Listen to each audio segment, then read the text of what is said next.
గ్రామ నాయకులకి ప్రభునామంలో వందనాలు తెలియజేస్తున్నాను.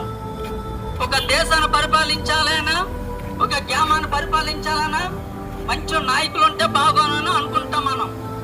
ఈ మంచి నాయకులు, మంచి మనసు కలిగిన నాయకులు కావాలని కోరుకుంటాం. అలాగే దేవుడు నిన్ను కోరుకుంటున్నాడు.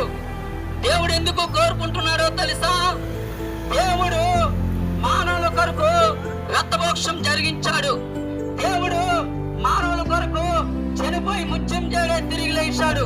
అందుకే మానవుడు జన్మతో కర్మతో పాపం కలిగిన వారట. ఆ పాపం నుంచి విడిపించబడాలి అంటే పాపం నేను పరిశుద్ధమైన రక్తం సిందించబడాలి.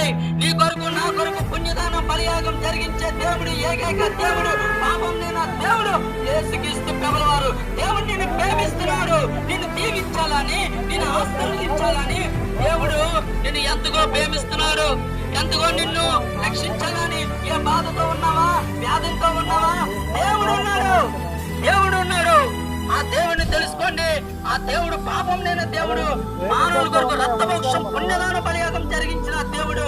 ఆ దేవుని తెలుసుకుంటే పుణ్యలోకమని, పరలోకమని, వైకుంఠ లోకమని వెళ్ళాలి అంటే పాపం లేని దేవుని సేవిస్తే ఆయన చెప్పాడు, నీరే సత్యం, నీరే జీవం, నీరే మార్గం. నా ద్వారా పరలోకంకి వెళ్ళాలంటే మారు మనసు పొందాలి. మారు మనసు పొందితేనే పరలోక రాజ్యం అని ఆయన చెప్పాడు. మీ అందరినీ దేవుడు దీవిస్తున్నాడు.